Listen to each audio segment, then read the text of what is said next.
Oliver Scarff. He's the winner in the sports, also in the sports single category for the Royal Shrovetide Football picture. Yes. And we're dying to hear more about it because it's an extraordinary moment. All right. Thank you.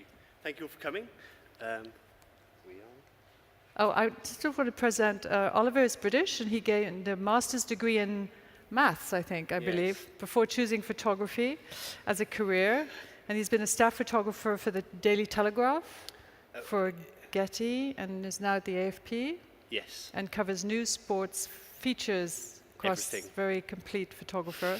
And he was he was awarded British Press Photographer of the Year in 2011, and possibly others since. And his images have been published in leading press publications around the world. There we go. So this is the picture, my picture, winning picture from the Shrovetide Football. But I was going to talk a bit more about this later. I was going to give you a bit of background first about my career to date and why I feel like a little bit of a charlatan receiving a sports award, as I only started photographing sport in any capacity about 3.5 years ago. And the reason for that was that before that I was employed as a news photographer for Getty, based in London, which meant that I spent a lot of my time here in Downing Street, often in this kind of setup, kind of packed in like sardines, waiting for the Prime Minister or other cabinet members, and the results looked kind of something like this.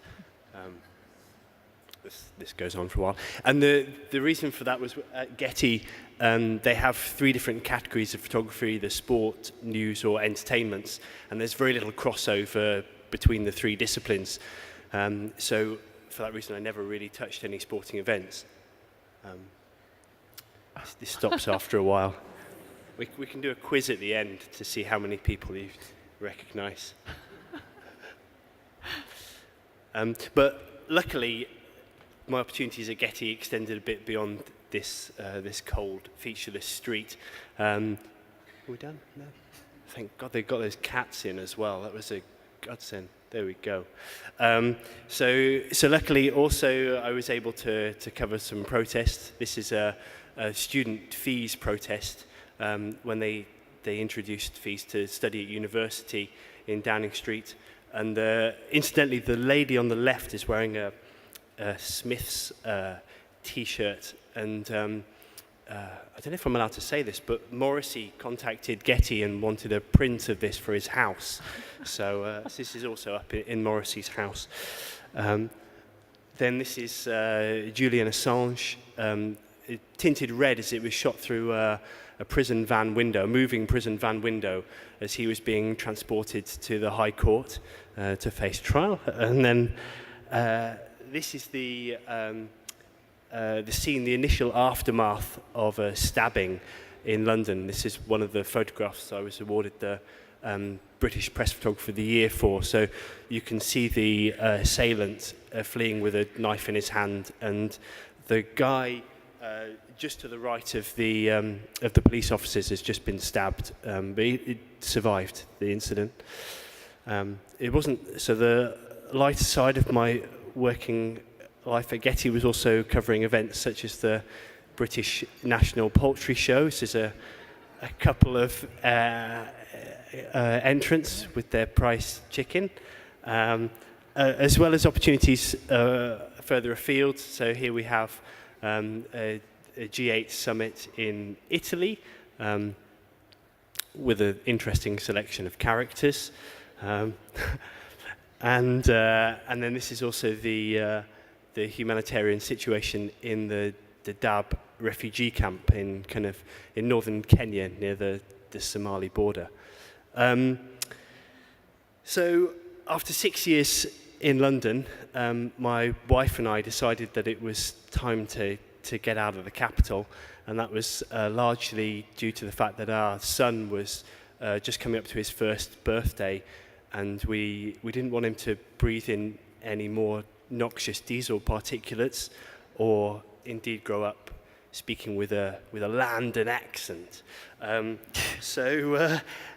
about this time, an opportunity to get a stringer position for AFP near Manchester arose, which I went for, and I had a very, very strange interview with the then picture editor, where he would we'd sit down and he would say, you'll be based near Manchester and you've never shot sport before, and sport's going to be a big part of your remit, being near Manchester. Are you sure you don't mind shooting sport? And I'd say to him, are you sure you don't mind the fact that I've never shot sport before? And he'd say, no, don't worry about that. You'll be absolutely fine. You're a good photographer. You'll pick it up. So a short while after this interview, I got the position, and within the space of a week, I changed employer. I'd relocated north with my family. I changed camera system from Canon to Nikon, and I found myself at the touchline at some fairly major sporting events. So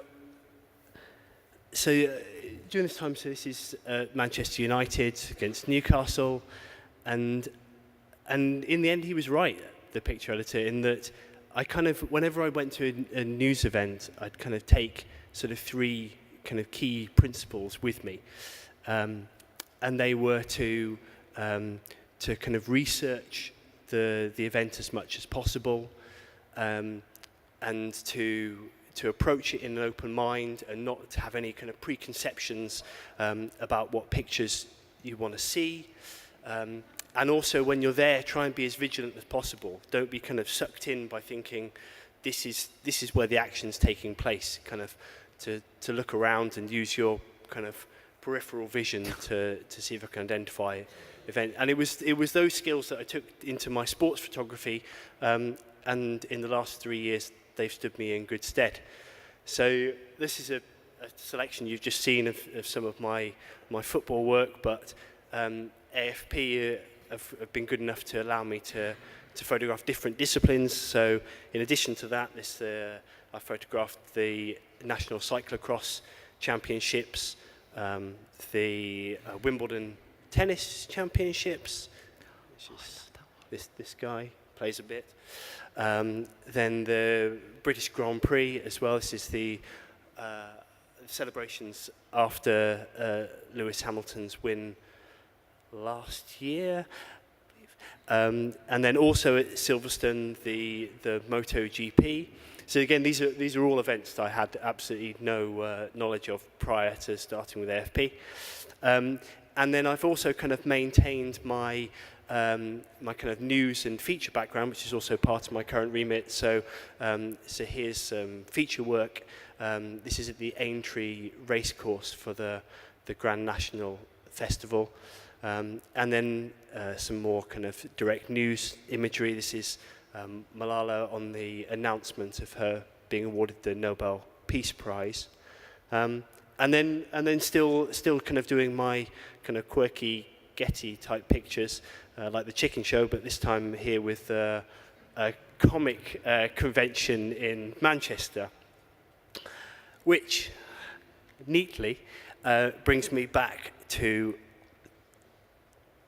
the Royal Shrovetide Football, which is kind of in many ways a bit of a hybrid sports and news event, in that it's a sport, but it doesn't have any of the kind of conventional parameters that you might associate with a sport. So there isn't really a particular pitch as such. And I've kind of, I've got some notes on this. So for anyone that doesn't know, it's a medieval game of mob football, which is, it predates both conventional football, soccer, and rugby, and both sports originated from it and emerged from it. And it's got various kind of features. One is that it's played with an unlimited number of participants. There are incredibly few rules, but it's played with a ball. It's played every single year. It has been played since at least 1667, but maybe even before that, as there was a fire at the records office. But a form of the game has been played in the UK since the 12th century. And it's played between two teams, the upwards and the downwards. And the team that you're on, it depends on which side of the brook, the Henmore Brook, a small stream that runs through the centre of the town of Ashbourne, which side you were born on. So if you were born north of the stream, then you're an upward, and if you're south of the stream, you're a downward. And the teams don't wear any particular markings, and they turn up for 2 days a year, and they play this game. It's incredibly violent. All the towns, all the shops in the town board up. This is in the morning before the first day, because there's no pitch, so the ball can go absolutely anywhere. And it's absolutely no holds barred. So there's a lot of prior protection that takes place to the businesses.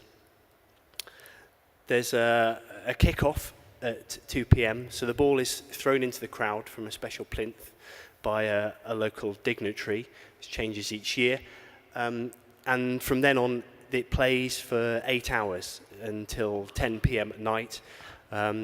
If a goal is scored before 5:30 p.m., then it's reset, and if a goal is scored after then, play is done for that day. And the way that the goals are scored, on the brook that runs through the town, there are two old stone mills, and they're 3 miles apart, and you have to take the ball and tap it on an old mill 3 times, and that's how you score a goal.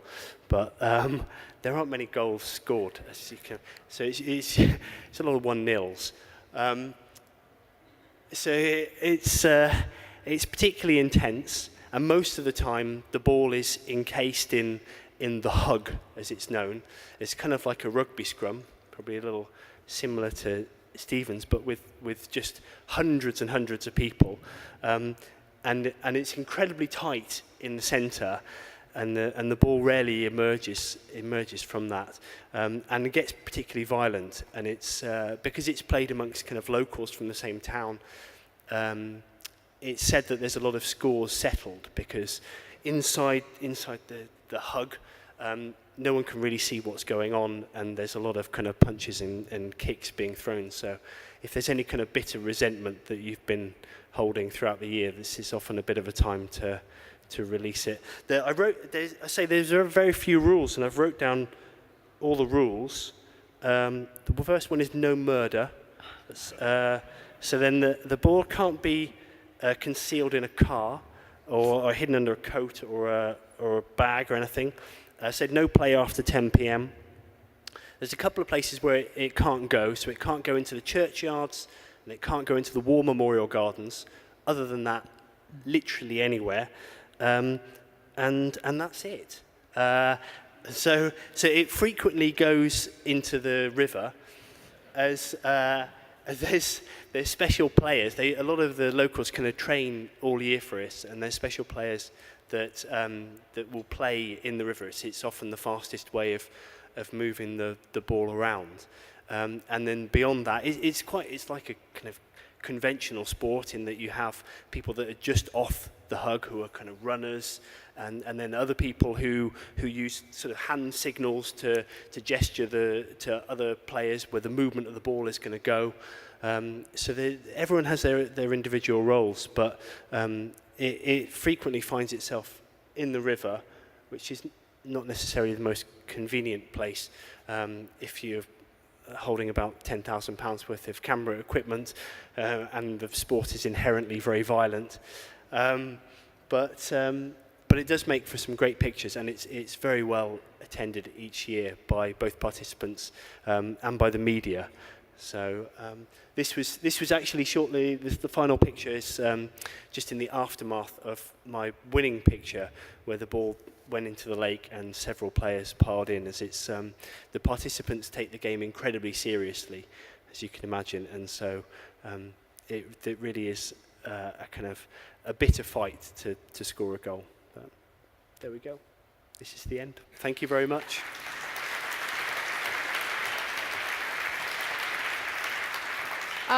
Oliver, can we go back to your winning picture? Oh gosh. And tell us how you got that, how you got to the position where you were into that moment.